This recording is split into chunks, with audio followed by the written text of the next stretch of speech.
What's up, guys? Jason up, New Age Revolution, down here in the cave for another Whatever Happened To episode. And tonight, it's late. It's late right now. It's 11 o'clock. It's 11 o'clock, and I decided to come down here and make this little video for you.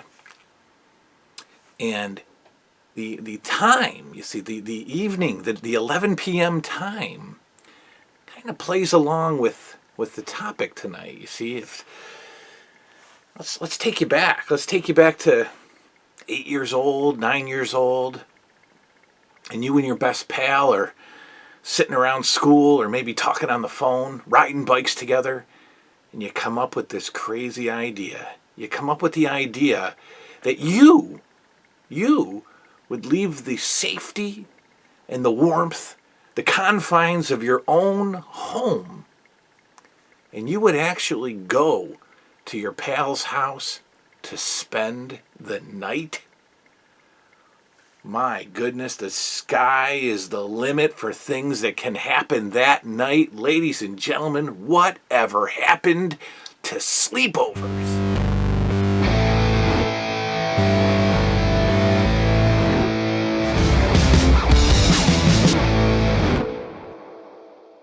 Oh, that's right, sleepovers.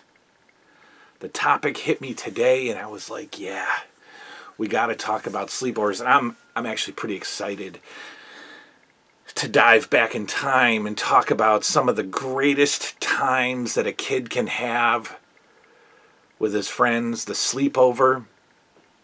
Are they a thing of the past? No, they're not a thing of the past. They happen. In fact, we just had one in our house a few weeks ago. We'll talk about that a little later. But they still happen. Sure they do. Kids are still sleeping over people's houses. I see kids in my office. For those of you who don't know, I run a mental health and addiction counseling practice. It's mine. And I have some kids on my caseload, and sleepovers happen. They certainly do. And you know what? They sound just as good as they ever were. We might not be, interested in the same things that they're doing at their sleepovers. We had other things to do, but, just different generations, different eras. But sleepovers are still happening. And man, oh man, some of the best memories I have are of sleepovers. Mainly with one person in particular. I had a very, very, very good childhood best friend, best pal, 8 years old, 9 years old, 10 years old, 11 years old. Pretty much that little chunk of time. And he was the main kid I had the best sleepovers with. I've slept over a few other kids' houses, but it was never the same. It was never the same. And if you remember when we had a co-host on the show, there was another guest who would pop on occasionally by the name of Chris Tansky, and I know that Tansky still watches this. And he also knows my best pal from childhood. What great time! So the idea starts, right. You're talking to your friend, and you come up with this crazy idea. Let's have a sleepover, right? And how does that happen? How does it get worked out? Well, you go home and you ask your mom. And your mom says sure, because she's the one giving you up for the weekend, right?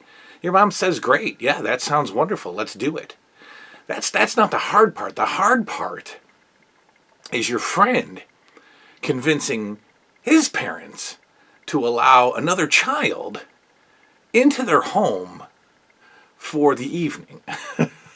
Because that usually would result in the parents needing to entertain us somehow.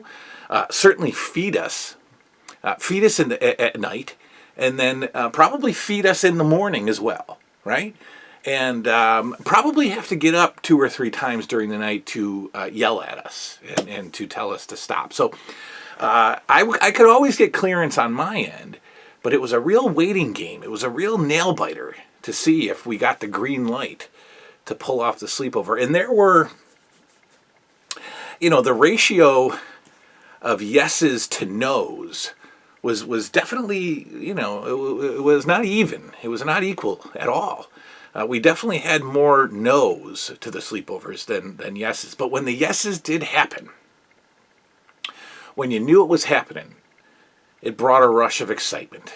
It brought a rush of excitement like no other, because you had the whole night. You had the whole night to do whatever you wanted to do. And what a great time. I remember, my sleepovers really were not, they weren't like rent a movie and get a pizza. That was never my sleepovers. My sleepovers were wrestling figure related. My pal had figures. I had figures. I always had a few more than he did at any given time. So I would bring mine over. I'd be carrying the LJN ring with all the figures just falling out of it, and we'd sit and play. I mean, we would play with the wrestling figures, and then it was it was maybe some Nintendo, it was maybe some Atari even back in the day. It might have been watching some wrestling if that was available. But it was always play. It was always messing around with his GI Joes. This guy had a massive GI Joe collection. I had nothing. So it was always going and checking out other people's toys, checking out your friend's room, right? Because his room was different than yours. So you had to go and look through his stuff and see all of his stuff. Summertime sleepovers always resulted in swimming. This friend of mine always, had a swimming pool. We would always be in the pool, and there was a Kmart. There was a Kmart that was about a half a mile from his house, and even at 9, 10 years old, we would walk up to Kmart, and that was a blast. That was a blast to walk up to Kmart by ourselves, and to go straight to the toy aisle and just look around. And I remember one time in particular, we had about $4 between us, and all you could get. So for the $4, we ended up buying a GI Joe accessory pack. Yeah, we ended up buying a GI Joe accessory pack. Didn't have enough for a figure. $4 between us, GI Joe accessory pack, and that was the little Hasbro would put out just a weapons pack, right? You get 3 or 4 guns. You get I didn't know we needed it, but that's what we got. So the walk to Kmart was always a big deal. We would play one-on-one sports, right? And in your childhood, you could make one-on-one sports work really well, right? You could play certainly one-on-one basketball. That's nothing. But try figuring out how to make one-on-one football work. Yeah, we did. And try this. How do you make one-on-one baseball work? We did. And it was a blast. It was an absolute blast. Oh, man. I remember this guy had Star Wars figures, so I got kind of not exposed to those, but I got to see them and pretend that I cared about them more than I did. We would certainly wrestle. We would wrestle each other. We would wrestle, stuffed animals. I mean, it was a whole event. And I remember one thing in particular that we would do, that I would give any amount of money. I would give anything to have these. And I've talked to him, and he does not have these, but it would be amazing if he did. We would make LJN magazines. So as the night wore on, 9:30, 10 o'clock, and his parents were settling in for the evening, our loud fun time would stop, and we would just sit in his room, and we would make LJN wrestling magazines, and we would make them we would copy the style of the WWF magazine, and we would write stories about our figures and like the current goings on, the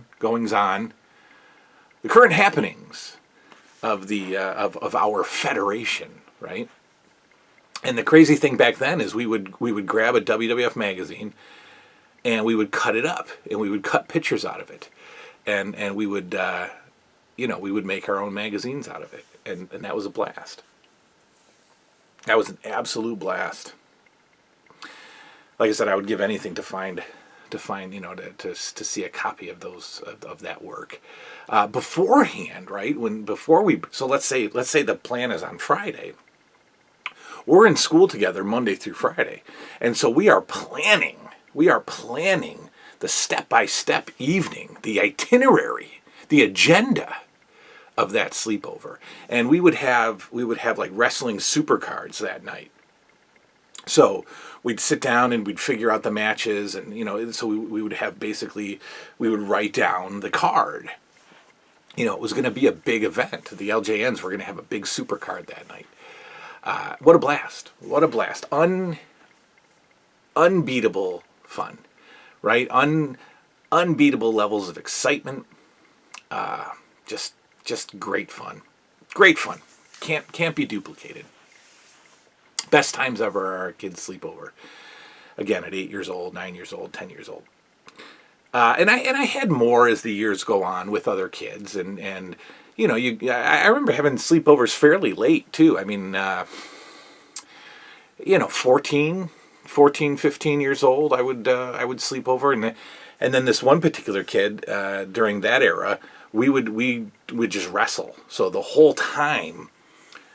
sleepover consisted of us wrestling. He had this massive room. He had like a whole attic finished, and it was huge. And we would just wrestle. And I remember he roped off like a ring in his room. He had ropes, and I don't know what he attached the ropes to. Maybe attach a rope to a dresser and then swing it over, attach it to the bed. But there was a rope.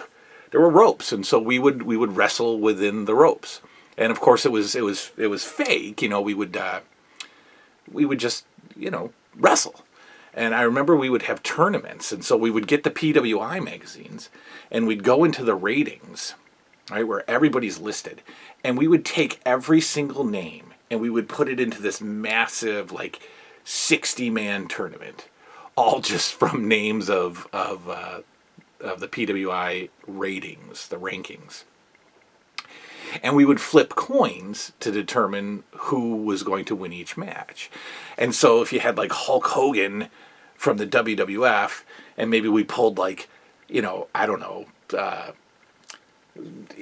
Eddie Gilbert or something from Memphis, and we had them square off. If we flipped a coin and Eddie Gilbert won, there was no questioning that. We had to figure out how to play that out, where Eddie Gilbert or whoever, Wendell Cooley from from some unknown territory, would have to beat Hulk Hogan, and we'd have to figure out how to make that happen. Great times, and that those later sleepovers definitely hold a special place, but the early ones with my man Howie, my childhood best pal, those were unbeatable times. Those were the best. I was always, I never, my least favorite part of sleepovers was the fact that I never wanted. I was always hungry. I was always hungry. I was kind of a hungry kid. I was always eating, and when you went into somebody's house, you couldn't just eat whenever you wanted. So I remember 11:30, 12 o'clock, hey, you hungry? Can I go make a sandwich? And of course I'm the only hungry one. But it was the best. It was absolutely the best. And like I said, I don't remember a lot of TV. I don't remember a lot of movies. I really don't. I don't remember us renting I don't even really remember us watching a lot of wrestling. Because if with limited cable or limited stuff, if it wasn't on, it wasn't on. So I don't. There was not a lot of TV going on. If anything, we would use the TV. I remember a lot of Bases Loaded with NES. We would play a lot of Bases Loaded. We'd play a lot of Nintendo, and then we'd move on. But it was great. And sleep. Sleep came. It was never an all-nighter. We would crash. I mean, here we are. We're only 10 years old. We would definitely crash. Maybe 1:30, and that would usually result in, pretty much all the lights out. One little light. We're going through some wrestling magazines, or we're scrolling through some Mad magazines, and then it's over. You go to sleep. And I I don't remember. I don't remember I remember sleeping in the same bed as my pal. I don't remember sleeping on the floor. I don't remember a cot or an air mattress. I think we'd probably climb into the same into the same bed as kids. Yeah, I think so. Impossible to duplicate that. My kid Liam had his first sleepover about a month ago, and I kind of initiated it. His mother wasn't big on the idea, and I kind of pushed it. And I think it was pretty good. They had a good time. There was a lot of video games, a lot of PlayStation. And after the 5-year-old went to bed, I came down and brought them down. They were kind of hiding out in Liam's room, to give the illusion that they were going to sleep, so that the 5-year-old would settle down. And after he fell asleep, old Dad went in there and said, "Come on." And we all went downstairs, the three of us, and they jammed out on PlayStation some more. And then I made him ice cream sundaes, and made him some snacks and treats at 11 o'clock at night. And they ended up crashing at about 12, and it was great. It was a good experience. I wanted to make sure that this rite of passage happened, but I also wanted to make sure that it was memorable and that it was a good time and that it was kind of rules free, and he had a good time. But he wouldn't have had that great of a time if I didn't have that great of a time with sleepovers. They were, like I said, an extremely special rite of passage as a kid, and I had the best time. What are your sleepover memories? How great were they? I never slept over during a Saturday night's main event. I never slept over during a wrestling pay-per-view. I don't know why we never did that, but it was never any of those big special nights. It was usually just a random night. And summer sleepovers were great because of the pool. You could, and the special thing about that is if you convinced the parents to let you go in the pool at 7:30, 8 o'clock at night, mind blown. What a treat. What a treat to be able to jump in the pool at 8 o'clock at night. What, are you kidding me? It's almost nighttime. The best. I think about them fondly today. They were great times and full of memories, even 35 years later. Still brilliant memories. What are yours? How great were they? Did you have fun? Were you the hungry kid like me? Let me know some of your exciting sleepover memories as we reminisce about whatever happened to sleepovers. We'll be back. We'll be back in the next couple of days or so with some more. And until then, snuggle in with your friend and enjoy your sleepover. Good night now.